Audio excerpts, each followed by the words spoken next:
Bonjour tout le monde, bienvenue dans Le Scanner, l'émission de votre média indépendant en ligne. Cette semaine, nous recevons Alex Larue, candidat aux élections municipales à Montpellier pour le parti Les Républicains.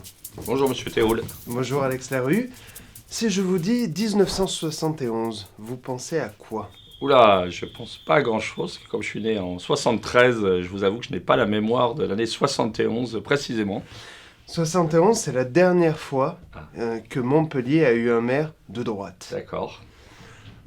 Pourquoi, cette fois-ci, ça serait vous ? Depuis 1977, Montpellier n'a pas eu un maire de droite. Pourquoi ? Alors 1977, j'avais la date en tête. Effectivement, j'aurais pu faire le calcul à l'envers. Pourquoi ? Parce que justement, depuis 1977, au-delà de la droite et de la gauche, c'est que c'est la même équipe en fait. On se rend compte que depuis 1977, les maires successifs, Georges Frêche, Hélène Mandroux, Philippe Sorel et certains des candidats actuels aussi, Patrick Vignal et Michael Delafosse d'une certaine mesure, ont participé à la même équipe en fait. Et donc on se rend compte qu'on est à la fin d'un système. Au moment de mon annonce de candidature, j'ai parlé de la comète de Georges Frêche. Et d'ailleurs, moi je fais beaucoup de porte-à-porte, ou je vais beaucoup dans les quartiers depuis plusieurs mois, et on me dit, ça fait 30 ans, même plus maintenant, on a une espèce de bonneteau électoral, c'est-à-dire que c'est toujours la même pièce à découvrir, mais le verre tourne, Frêche, Mandroux, voilà, et Sorel, pardon, et on se rend compte que le bilan ne change pas, les résultats ne changent pas. Et donc, je pense que c'est le moment, effectivement, de changer, d'essayer quelque chose de nouveau. Et je pense que je suis le seul candidat qui incarne ce renouveau.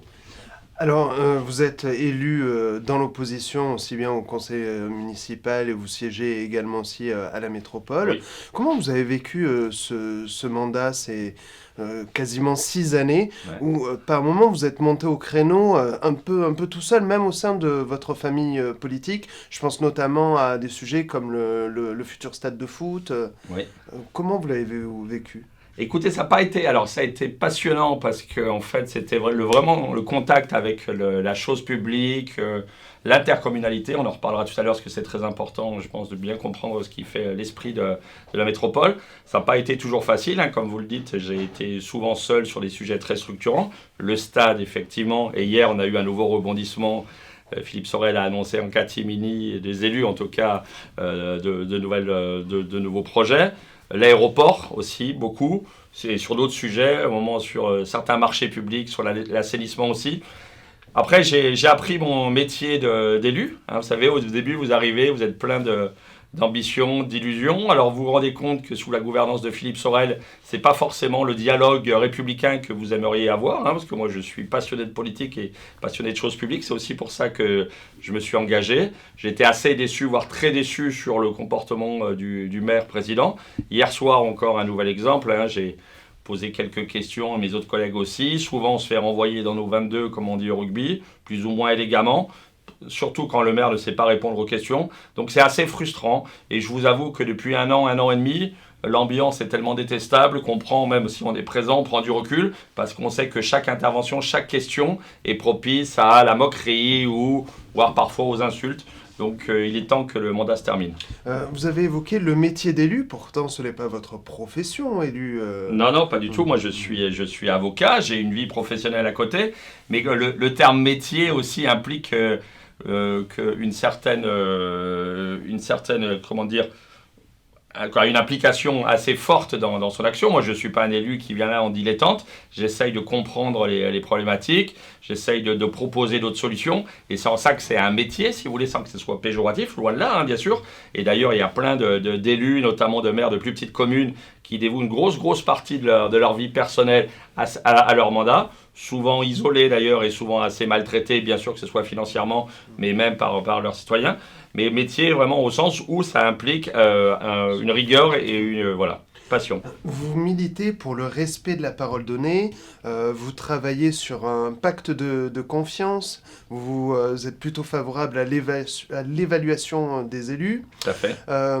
Aux législatives de 2017, vous avez même appelé à voter pour l'insoumise Muriel Resiguier au détriment de Stéphanie Jamin, membre de la majorité de Montpellier et candidate pour LREM. Vos arguments à l'époque, c'est l'éthique en politique. Tout à fait. Mais l'éthique en politique, c'est louable, souhaitable, honorable, même nécessaire. Mais est-ce que ça fait vraiment gagner? Ah ça, je ne sais pas si ça fait gagner, mais quelque part, j'ai envie de dire, c'est pas mon sujet. J'en fais pas un argument, si vous voulez, électoral. J'en fais vraiment la base de mon engagement. Vous parliez du pacte de confiance. Effectivement, le pacte de confiance, c'est la pierre angulaire de mon programme. Qu'est-ce que c'est le pacte de confiance? Le jour de l'annonce de la liste avec mes colistiers, nous allons tous signer un contrat par lequel nous allons nous engager sur 5 objectifs chiffrés.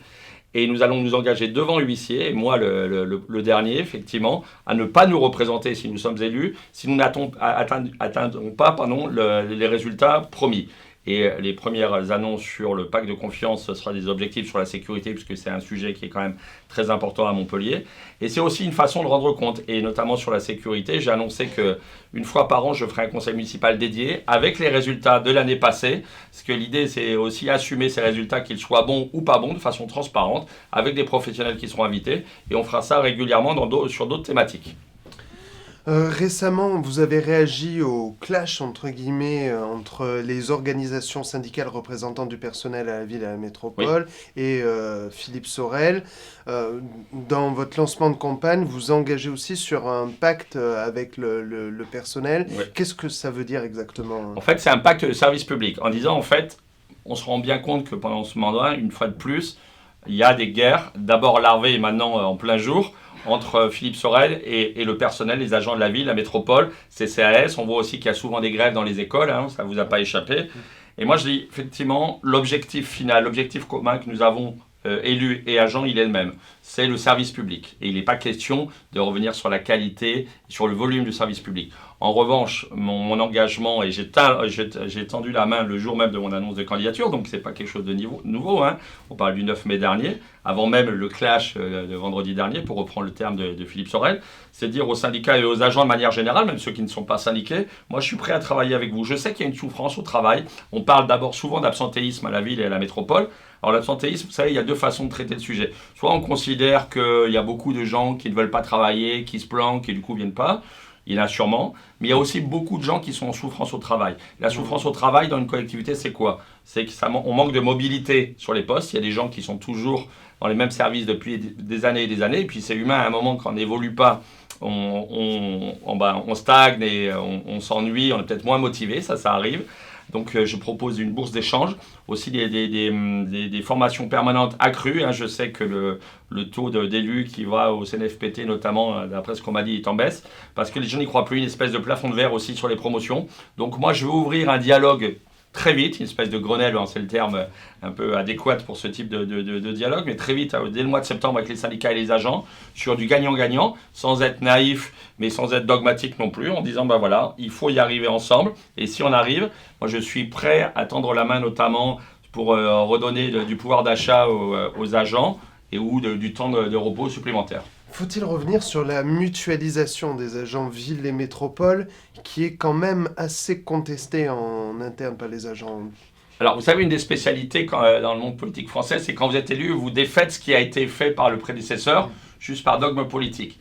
Alors, ce n'est pas pour autant qu'il ne faudra pas essayer d'optimiser ce qui a été fait et réfléchir à la façon qui a été fait. Bon, la mutualisation, elle est aussi la conséquence logique du passage en métropole. Donc moi, je vais pas revenir sur la mutualisation. Par contre, effectivement, on se rend compte que ça marche pas sur certaines choses. Et ça marche pas sur le service public et ça marche pas aussi sur les recrutements parce que malgré la mutualisation, on a eu plus de recrutements. Donc je pense que nécessairement, il faudra remettre le sujet sur la table. Voilà. À Montpellier, en ce moment, chez les candidats qui prétendent au poste de futur maire, on assiste à une forme de surenchère sur la sécurité. Il faut plus de policiers, un nouveau commissariat. Mais bon, il semblerait qu'il y ait un réel problème d'insécurité qui soit mis sur la place publique. Bien sûr. Mais n'est-il pas le résultat de plusieurs facteurs plutôt que le simple problème de la sécurité? Je pense notamment à un territoire qui est de plus en plus pauvre. Bien sûr. Alors, il ne faut pas lier insécurité et pauvreté. Pas parce forcément, que non, mais en termes d'aménagement du territoire. Oui, alors bien sûr. Est-ce qu'il n'y a pas une réflexion plus globale, si, plutôt que de focaliser je vais mettre 20 policiers de plus que l'autre, ainsi de suite, et plutôt que d'assister à cette forme de surenchère qu'il y a en ce moment? Alors, d'abord, effectivement, moi, ça fait 5 ans, j'ai retrouvé d'ailleurs des articles dès le mois de décembre 2014 où je sentais cette insécurité venir. J'ai coutume de rappeler que moi j'ai grandi ici, j'ai été étudiant, je suis beaucoup sorti, notamment le soir, et jamais eu de problème de sécurité. On se rend compte que maintenant le soir, mais aussi la journée, ça devient compliqué, et pas seulement dans les cuissons. Les cuissons, c'est un peu la vitrine, mais cette insécurité gagne tous les quartiers de Montpellier, ça c'est très important. Donc moi j'ai alerté le maire dès 2014. Maire de Montpellier, vous savez, sur la sécurité, il n'est pas à l'aise, parce qu'il considère que ce n'est pas de sa compétence, une compétence étatique, et il considère que de toute façon, les arrestations, ça ne sert à rien, puisque derrière, les personnes sont relâchées. Moi, je ne vais pas tomber dans cette caricature. Effectivement, il y a des moyens en effectif, il y a des moyens, notamment, il y a un vrai problème de sentiment d'insécurité. Le sentiment d'insécurité, j'ai coutume de dire que c'est encore plus grave parfois que l'insécurité elle-même. Pourquoi? Parce que ça peut couper socialement. Moi, j'ai eu des exemples très très proches de ma famille, de personnes âgées qui n'osaient plus sortir parce qu'elles avaient peur de se faire agresser. Et du coup, ça coupe encore plus socialement et vous mettez un problème sur un autre problème. Notamment sur ce sujet, moi, je propose que les personnes âgées, on leur mette à disposition un bip.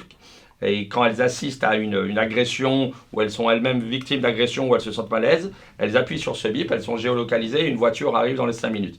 Et ça va permettre aussi aux personnes qui n'osent plus sortir, de sortir. Moi, avec mon épouse, on dit de temps en temps avec des amis en ville, on ramène systématiquement toutes les femmes célibataires à leur voiture ou chez elles, parce qu'elles ont peur de rentrer seules. Donc ça, c'est le premier sujet. Effectivement, il y aura des mesures fortes en matière d'effectifs de police, mais de moyens techniques. Mais vous avez raison, la sécurité, il ne faut pas la traiter de façon isolée. J'ai coutume de dire aussi que, si vous voulez, on est passé de Montpellier la surdouée à Montpellier la saturée. On a voulu effectivement faire venir un maximum de monde dans cette ville, principalement, et pas seulement dans la métropole, mais d'abord dans la ville. La ville, elle craque de tous côtés. Elle craque en matière d'urbanisme, de transport, de mobilité de manière générale. Et effectivement, ça se ressent, ça a des conséquences en matière de sécurité. Donc l'approche de mon programme aussi, c'est de dire la course à l'échalote démographique, il faut être 8e, 7e, 6e, c'est pas mon objectif, je l'assume. Le but, c'est pas d'être plus nombreux, mais d'être plus heureux. Et la sécurité fait partie de cette qualité de vie. Du coup, sur l'urbanisme, vous proposez de stopper pendant un certain temps les permis de construire. Voilà, alors c'est un peu plus compliqué que ça. Les permis de construire, les projets en cours, on ne va pas les arrêter parce que ça serait illégal. En revanche, on va très vite travailler sur une pause de 2 ans. 2 ans pour faire un sursis à statuer sur les demandes de permis de construire qui viendront à nous, pour que collectivement, avec les professionnels de l'immobilier, donc bien sûr les promoteurs, les constructeurs, les gens du BTP, mais aussi les associations de logement, les ACM, pour réfléchir effectivement une espèce de, je parlais de Big Bang en matière d'urbanisme, c'est très important, et sur le logement aussi. Et on se rend compte que notamment les entrées de ville sont saturées, quelle qu'elle soit. Donc il faut travailler à tout ça. Et moi, j'en ai marre de voir des immeubles champignons pousser de manière anarchique, sans quartier autour, sans lieu de vie. Donc je pense qu'il est grand temps de faire une pause, c'est assumé. Philippe Sorel, à la journée des nouveaux Montpelliérains, la dernière fois, au mois de septembre, a dit « Moi, mon objectif, c'est que Montpellier puisse être à la table des grandes métropoles mondiales, New York, Tokyo, Londres, que sais-je. » Moi, je vous avoue que ce n'est pas mon objectif. Ce n'est pas un manque d'ambition. Sur cette pause, est-ce que ce n'est pas le risque de se mettre à dos le milieu économique et le milieu des affaires ? Mais vous savez, moi, mon sujet, c'est pas me mettre à dos ou faire du copinage avec un milieu ou un autre milieu. Mon mandat, ce sera m'assurer que la vie à Montpellier soit plus agréable et que la ville se développe. Donc, je ne raisonne pas en communauté, en clan, voilà. Il y a un vrai problème, et d'ailleurs cette mesure sur l'urbanisme, cette réflexion sur l'urbanisme que je suis le seul à porter, elle fait écho quand je fais du porte-à-porte notamment. Je pense qu'il y a un vrai problème, les gens ne reconnaissent plus l'âme de leur ville. On impliquera bien sûr les promoteurs, les personnes du BTP. D'ailleurs, on va faire un gros effort, comme vous l'avez sûrement vu dans mes mesures, sur la réhabilitation de l'ancien, vous savez, pour les mettre aux normes en termes de thermique, mais aussi les logements insalubres. Donc je pense que ça donnera aussi du travail à l'économie réelle. Mais je ne veux pas, moi, raisonner de façon silotée par clan ou par communauté. Régulièrement, le sujet qui préoccupe la droite sur les municipales, c'est la fiscalité. Mais n'êtes-vous pas coincé par Philippe Sorel et son 0% d'augmentation du taux d'imposition? Non, on n'est pas coincé. Alors déjà, effectivement, vous avez raison, c'est 0% du taux d'augmentation du taux, mais les bases ont augmenté. Alors vous allez dire que ça ne dépend pas de lui, c'est vrai que ça ne dépend pas de lui, mais la fiscalité malgré tout a augmenté. Et il y a plein d'autres façons de ponctionner les Montpelliérains qui ont été mises en place depuis le début du mandat. On a vu notamment, il avait promis effectivement sur les tickets de tramway, ses promesses n'ont pas été tenues sur la tarification. Le stationnement maintenant payant a été généralisé dans beaucoup de choses. La SERM et la SAM aussi servent beaucoup à préempter de la valeur au détriment de certains acteurs économiques qui pourraient la préempter pour aussi financer les autres projets de la métropole. Donc c'est vrai que facialement, il y a un 0% qu'on nous met sur des affiches chaque année. Il a tenu sa parole sur le sujet du taux, mais ce n'est pas pour autant qu'il n'a pas augmenté les impôts ou les prélèvements de manière indirecte. C'est du marketing à l'état pur. Voilà. Pour faire écho à l'introduction de cette interview, Ouais. Récemment, chez nos confrères du Mouvement Info, Oui. vous avez un petit peu allumé l'ancien monde, vous avez évoqué Jean-Louis Romégas, Patrick Vignal, etc., les anciens adjoints de Georges Frêche. Est-ce que ça veut dire que, selon vous, il faut en finir avec le fréchisme ? En fait, il faut tourner cette page. Georges Frêche, et ce serait mentir de soutenir l'inverse, a contribué fortement au développement de la ville. Il avait une vraie vision. Mais force est de constater que les gens qui ont suivi n'ont pas eu cette vision. Et même sur la fin du mandat de Georges Frêche, paix et son âme, et c'est quelqu'un que je respecte bien évidemment, il n'était plus dans la même dynamique. Et je pense qu'effectivement, le cas le plus flagrant, c'est celui de Jean-Louis Romégas, qu'on n'a pas vu dans les 5 dernières années, qui se pointe, excusez-moi, parce qu'il n'y a pas d'autre terme, c'est un peu vulgaire, mais quelques mois avant le municipal, qui exige une primaire qui n'était pas prévue. La primaire lui donne tort sur le résultat, et maintenant, tous les jours, il dit qu'il y a eu des fraudes, des choses comme ça. Et d'ailleurs, Philippe Sorel, hier soir, en conseil de métropole, est venu à son soutien. Tiens, c'est bizarre. Est-ce qu'il n'y avait pas une espèce de connivence entre eux ? Parce que tous les jours, maintenant, l'équipe de Philippe Sorel parle de la primaire écologiste. Voilà. Donc moi, c'est pas la politique que je veux. Et je focalise pas sur la descendance de Georges Frêche, mais je pense qu'il est grand temps d'essayer quelque chose. Nous, en plus, on vient avec des idées neuves en matière d'urbanisme, je disais, avec notre pacte de confiance, qui nous permet aussi d'assumer nos résultats à la fin du mandat. Et si à la fin du mandat, on n'est pas au rendez-vous, vous savez, même si on n'avait pas eu ce pacte de confiance, moi, vous me connaissez un peu, j'y serais pas retourné. Alors là, en plus, vous avez tous ceinture et bretelles, puisque je vais signer devant huissier, et il est hors de question que je ne respecte pas ma signature. Eh bien, merci beaucoup, Alex Larue. Merci, Benjamin Théoul. On se retrouve donc la semaine prochaine, tous les jours sur ledoc-info.com et sur notre chaîne YouTube. À bientôt.